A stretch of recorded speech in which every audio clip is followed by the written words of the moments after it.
what's up, man? It's your boy A-Live. We here at BXLIVE, BXLIVE Covers. You already know, 2 men, 1 lady, back in full effect. I got my guys up here. Got Handsome H representing. What up? Got my main man, John Burgundy. Y'all already know. Going in on the mix. And we here to talk about some stuff, man. Gonna have a real in-depth interview and talk about what's going on in the game and where these gentlemen see themselves going. So first question for both of y'all can answer anyway. Right. Where did music start for you? Where was the path and like how did the journey start? You want to answer? Well, for me, the music started for me like I guess I'd say like 6 6 years old around there.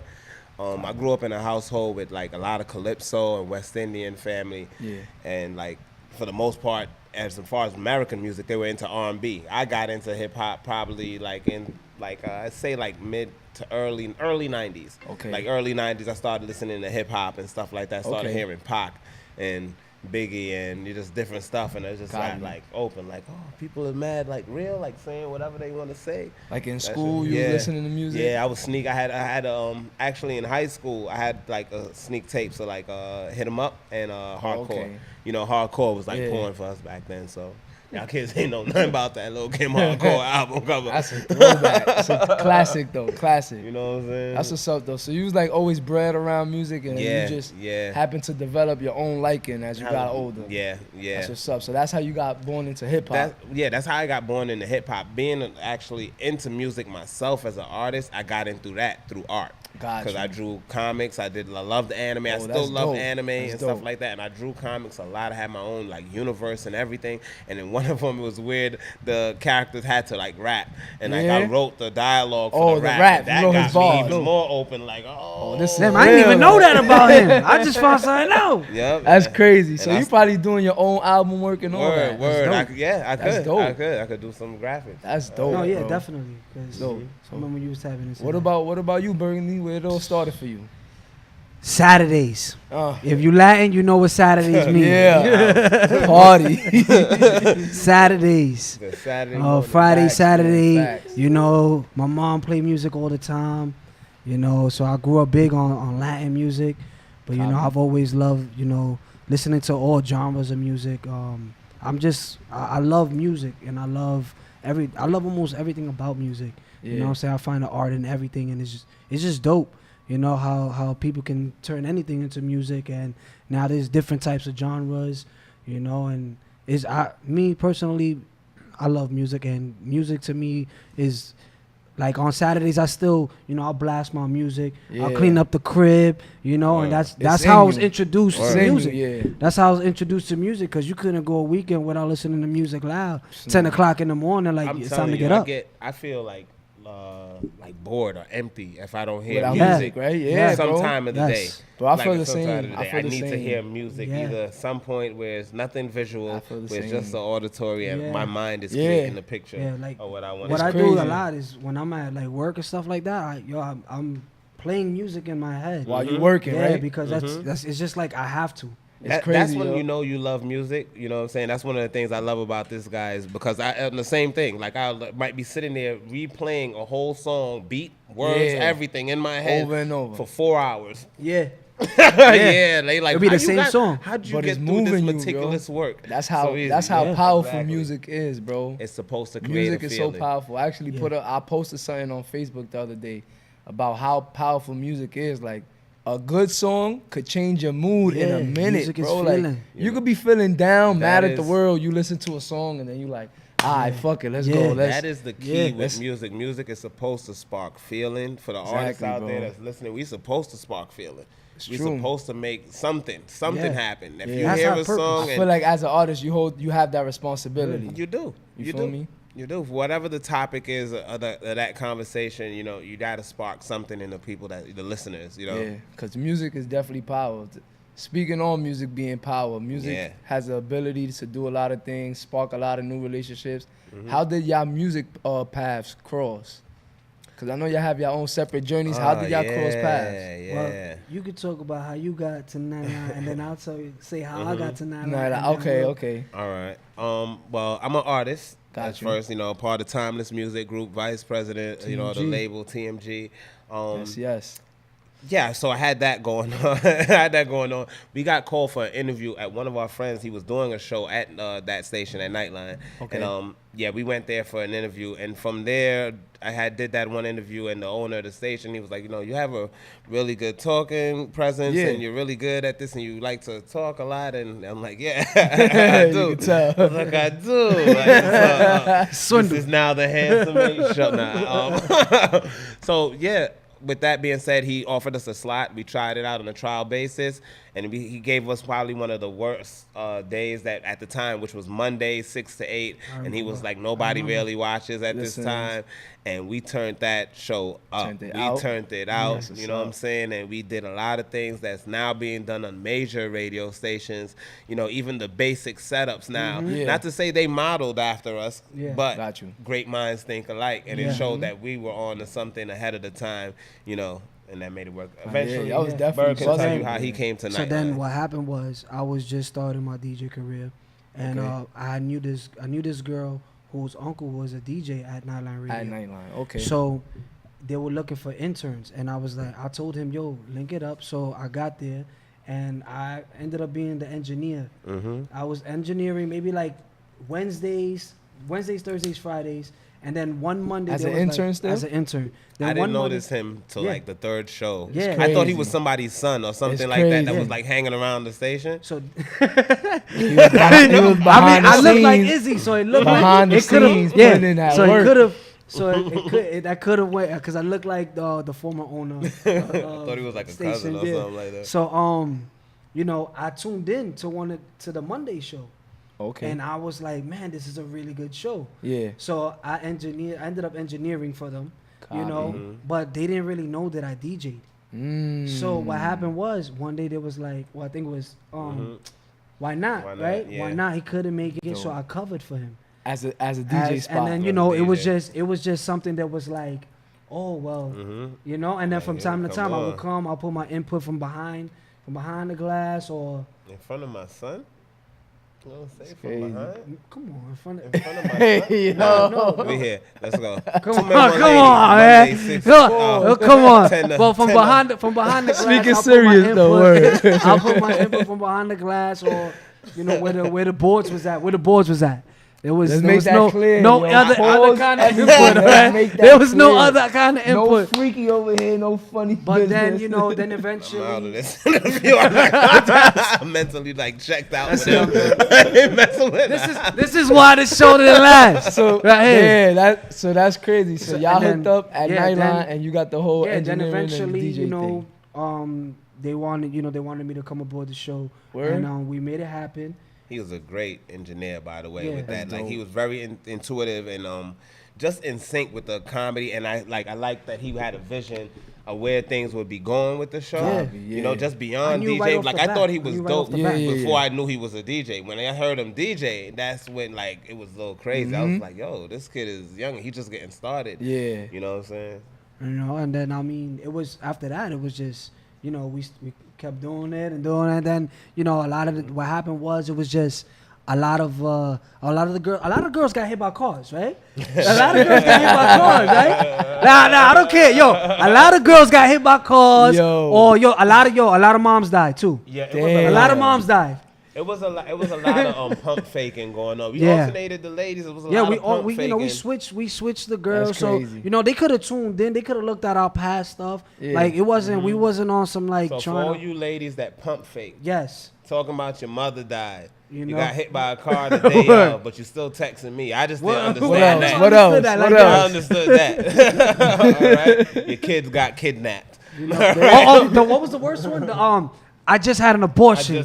Oh, nah. I just had an abortion. No, I'm having. I'm having. They went in the catfish bag. You have no respect. And it was my fault. It was my fault. How can you be texting me about this while I'm having an abortion? You have no respect for me. Yeah. I'm just trying to see where y'all was at. But a lot of the people, they backed out. They thought it was I don't know, it wasn't. I guess they thought that we were gonna try to to try and slip them some Molly water. Yeah, you know what I'm saying. We had no water. But for all the people that came on there, everybody wanted to come back. Yeah, shout out to all the fans and everybody that supported all the ladies that came through, man. They were dope. We had some dope ladies come through. Yeah. You know, some ladies that we, you know, they had hidden talents. Yeah. That we didn't even know. So it was dope. That's crazy. It's just crazy how people work and not everybody can see the bigger picture, and it's just. But I'm glad that y'all here today. Y'all came through to show us love. You and invited us, man. So what's coming up for this year? What y'all got going on? I know the comeback is real. Oh yeah. It's look, he just posted a little snippet, and it's like when y'all coming back. You know, and it's I mean, that right there shows us that, you know, it was the right decision for us to. I mean, it was a long time in the making. I mean, it was like a year of us going back and forth. Just so everybody know, like I have to take responsibility for that, for like the show. Like taking his hiatus and but it was a lot. It was a lot though. It was a lot going on. He's been ready though. But he been ready. That's my thing. That's what I want to say. He's been ready. Yeah. He's been. But what happened was also, remember, I had just started the family. The family thing. So that was interfering also. So it was like, you know, there was a lot of behind the scenes. You know, it wasn't like we wasn't really into it anymore like that. It was just we needed that separation to grow. And, you know, his music career has gotten way better from when he started. Yeah. My DJ career has gotten way better. And I just feel like this is the right moment to come back. That's a great look. That's a great look. So definitely coming back stronger. Yo, y'all heard it here first, man. Yeah, BXLIVE Studios, you heard it first. Lady the comeback is back in full effect, man. Yeah. As far as the show, like, I mean, matter of fact, the station. Let's get to the station first. So as an artist and you as a DJ, a sound man, engineer, did y'all even picture yourselves being at a radio station there? Was that like something you envisioned, or is it something that just happened, but it meant to happen? You feel me? I mean, for me, that's what I wanted to do. You always wanted to work at a station. It's been a plan to be on radio. That was my goal. As soon as I started DJing, I said I want to be the best, but I want to be the best, and I want to be the best on radio too. Got you. But it's always been this is I love doing this. This is something that I love doing. So that's why the plan for us is to make it bigger and better and keep going. Like that's why we've had conversations where, and it's just this is what I want to do, and I'm hungry for this. So I know I'm gonna make it work. I know that. You gotta put your all into it, bro. That's the way to go about it. Definitely. For me, myself, oh man, he put that's pressure, like hearing that. I'm sorry. It's just a question, man. You gotta be honest. The people want to know. Because honestly, you know, for those who already know me, no, I didn't see this. I didn't see it. I wasn't even welcoming of it in the beginning, because I'm at points, I guess it's because I'm a Gemini, or maybe I'm just blaming that default. But I go to opposite sides of the spectrum. I'm a very open person and transparent, but then I can be reclusive, and I want everything to myself, and I'm not willing to share parts of myself with the world. And so it was like, I didn't want to do that. But then for the people who also know me, you'll know that I'm a people person. Gotcha. I'm a people person. So it's almost like we talked about responsibilities and stuff before. So I felt I had a responsibility once I did the first show as a test. Like, okay, I have a responsibility to make people feel good. And in turn, it made me feel good too. Offering, you know, that to the people. So like what Berg said, once we got into it, the goal became the wanting to do it the best. Like I never want to do something and have somebody say, this is a rapper trying to do radio. Or this is a radio guy trying to rap. This is a DJ trying to engineer a show. Nah, I want you to come and look at it and be like, yo, he's a show host. And then when I rap, it's like, holy shit, like, you know what I'm saying? A lot of the times he'll tell you on the show, guest artists we had up there that didn't know I rap. It just they were just blown away. They was little like on air, like, yo, like, that's it. Like, I'm done. I don't wanna I'm good. Thanks for the interview. Like because it was just so much, like, really? Like, really, I'm like, you don't have to be good at one thing. You could be, you know, great at a lot of things. Just have the passion and drive. That's like some super hybrid shit. Word. It's a crazy dynamic, but that's beautiful. Like, that's the beauty of things. Like, you got what you were seeking through, you feel me? That's something that you held your head on. That was an accomplishment that you wanted. And then the beauty of it is that this is another person, another artist who maybe didn't see himself there, but that was an opportunity that made him reach beyond his limits, and he bettered himself in that, you feel me? No, so it's just crazy how things will work out, man, and the power that movements like that have, like bro. 6 degrees of separation on a lot of things, because it could have been, you know, the window of opportunity for me and him to meet and work together was very small. It was very small. Like he was interning there, but he wasn't interning just only on Monday. Some Mondays he may not be there. He may not be there for my show on Monday. He may not. It was mad. A lot of different things that played a part for that one time where it's like, okay, and I see him and I'm like, okay, and I notice like, all right, I don't have to say certain things when he's engineering the show because he's on point with it. He's paying attention to it. He's interested in the show, like not even as an engineer, just as like a viewer. He was be there like watching, like, y'all crazy. And that made me just start to look. And when he DJ'd and killed it, I was like, it was right. I was like, so, let's talk about influences and sampling. Drake, I know Drake on his last album on Views, he used a lot of samples. He used a sample almost on every record. And it's crazy because we talk about it. You can recycle a sound, but we gotta admit it was a great piece of work. So now how do you judge that? Do you judge it looking through a 50-50 scope, or J. Cole's most of his beats made from samples of other beats? Yeah. Like even the drums and stuff. He'll take a drum sound from because song. So, but that's not what this guy's doing with No, his he's taking like the sound. I feel like he's sampling the taking sound. Like that part of one the song. He's sampling the song. Melodic, pattern and using it in his own shit. Yeah. I think with that, I'm not surprised of it from him though. Not surprised? From him? Yeah, I mean, I'm not really surprised either because he who doesn't put together his own and like they say, I mean, but it's I feel that it's because it's working. It's marketable. It's marketable. It's something that, all right, we're gonna get the young generation because they all love Drake, and then we're gonna get the older generation because these are songs they used to listen to.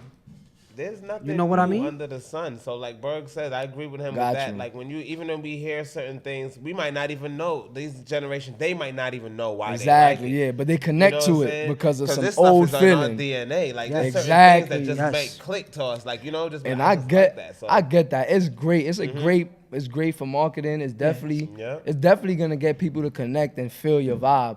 But I really feel like it's getting out of control, a little bit out of control. It's less originality. Yes, that's what I'm saying. So you want to see now what is this generation's original where's the originality? That's what I'm saying. What are we gonna sample from now? Exactly. So that's in a time where I feel like we need originality more than ever, there's being more sampling. Pushed to the floor. So how you feel about? Tell me what's your take. You a DJ. Tell me what's your take about the new Tory Lanez record, Love. I mean, it's the hottest track in the summer. I know everybody in the club want to hear it. They want to hear it more than once. You better play that. More than, I don't play, I'm whack. Yeah. If I don't play it, I'm whack. But how long? I've known you trash. for a DJ for a while. How long have you been playing the original? I play the original. Maybe I'll probably play it a week. I DJ every weekend, so I'll probably play it maybe once a weekend. And the people don't even appreciate that. They see the new sound. It's popping. The older version would get people around my age who were young when that song came out. Yeah. And the older people. Exactly. Now with the new generation 25 and under, you play this song. If you play the original, they're like, okay, all right. When you play that, but then when you play that, that's when everybody's like, oh yeah, that's my ish. Now but it's like I play the original, and before they started doing it on the radio, as soon as I heard this song and I heard it by accident. I heard this song by accident. Love, because he had it out before they even pushed it on the radio. Yeah, he did. I played the original and then I played that, so that people can appreciate. The song. Yeah, you know what I'm saying? That's what I do. I do with a lot of samples that they use now. I play the original first. Let them get a head. And then I'll play the new version. See, and that's something that I feel like is definitely needed because the people need to know what's going on, where the sound is coming from. There's no education in the music of it, though. Yes, there is. We now, we talked about this with technology progressing. Our patience becomes shorter. Yeah, we're lazy listeners. Don't got no time to be going back to hear all that. This is why it's important for the artists that's out now for y'all to make stuff of substance because the people don't want to go. Their generation don't want to go back. It's also important for the DJs. Listen, if you're on internet radio, any type of radio, listen. If they got these new songs, play the originals because you don't know. A mom might be listening with her kid. And when you play that original, that kid is gonna see their parent or whoever's listening sing the original version and then bring in the new sample. Because then you're connecting to both. Exactly, yo. It's a use responsibility. That to bridge the generation. Make that, you know what I'm saying? Exactly. Let them know that connection. You know what I mean? Because that's what we're missing in society, that bridge. So we got to make that connection. There's just, like and you said, build there's that no bridge. nobody's original anymore. There's no originality. So it's just, I don't know. You know, it's getting watered down. And how many samples are you going to use? How many samples are you going to use? It's going to a point where you're going to have to start sampling samples. Yeah, to make us new songs. Now you're gonna. So now, 20 years from now, if they want to go, they're going to go back to this Tory Lanez record. They're not going to go back to the original Tantro. Exactly. You feel me? So it's just. And that was a rhythm. That's a rhythm. That's a like, jam, there's bro. other tracks. Like literally, that's my favorite reggae song. Like back in the days, you play that in a house party. Oh, that's automatic. Oh, that's yeah, automatic riding cheeks. Yeah, it's lit. I'm on the wall. No, bring the Sean Paul version of that one. Yeah, when you bring the Sean Paul version of the original, oh, chill. Now that's why they put the Sean Paul on the new one. Exactly. You know? But there's no appreciation. Yeah, it's like people's taking the shortcut. So don't take the shortcut, people, man. Dude, let's be original.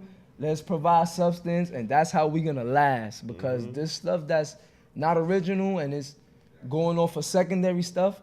It's hot right now, but how long is that gonna last? Be real. Nothing really lasts long no more. And Be one of real. the things I want to say with hip hop too, because there's a lot of artists out there that makes dope stuff that's not out yet, and they get deterred because they're not like financially set. Yeah. With hip hop, that's probably like one of the things that you hear that the most and more than any other genre is that.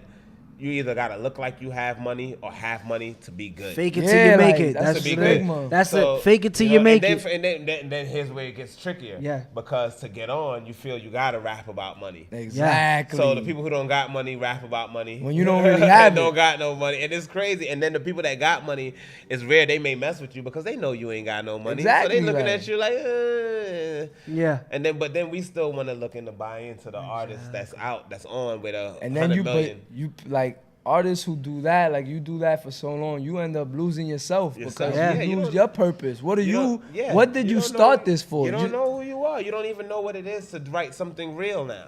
You know, when you say produce something real, let's make a track. How many artists I work with, I say, let's make a track. And the first thing we sitting down doing, they start talking about selling crack, shooting this person, doing that. And I'm just listening like, yo, I just chilled with you for 3 days, bro. And I got none of that vibe from you at all. In no situations. We were out in a situation and that didn't even come out. So now I'm sitting here with you to do music. And the first thing that come out is you want to shoot it. I'm like, what? It's like, what other kind of song can we make? Rich, like Rich Famous. My bro Rich Famous. He's an artist. He's a dope artist. A lot of the times, he does features. And this is a fact. If I'm lying, I'm dying. And he can prove it to you. He's been on features where, everybody, this new generation, 25 and under, they talk about the same thing. And then when they hear him rap and he puts his bars in, they're like, yo, you can have this song. Word. And it's happened to him more than once. That's crazy. Yo, you can have this song because they can't keep up with someone who can talk about what you're talking about and still be a lyricist. And take it to that next level. You know what I mean? And that's what we need more, man. We need more people stepping up. Practice your craft, man. Holding the responsibility. I always try to give people, either something uplifting or a message in it, even if it's, because I'm from the hood. You know what I'm saying? Burger tell you, he come to my block, he be like, yo, I forget you live right here. Yeah. Like I'm in the hood, so I'm not talking down to the people that's out there doing what they do. You know what I'm saying? Do what you gotta do to survive, but don't let that consume you. Don't let that be you. Exactly. Let's uplift each other. You know what I'm saying? At the end of the day, we let it be a means to an end. You know what I'm better, saying? Because that's me growing up. That's what I wanted to be. Better. Be better. That's Real it. shit, man. It's gotta be better. Real shit. Well, y'all heard it here first, man. It's A-Live. We here at BXLIVE. My guys came through. They blessed the spot. Two men, one lady. The comeback is real. We in effect, to man. TBA. Make sure y'all follow. Check it out. My guy Handsome H, the Ivan Direct. BX on Instagram. Got your boy John Burgundy. DJ John Burgundy. Your DJ's favorite DJ right here, All man. right. Make sure y'all check it out and follow us, baby. You wanna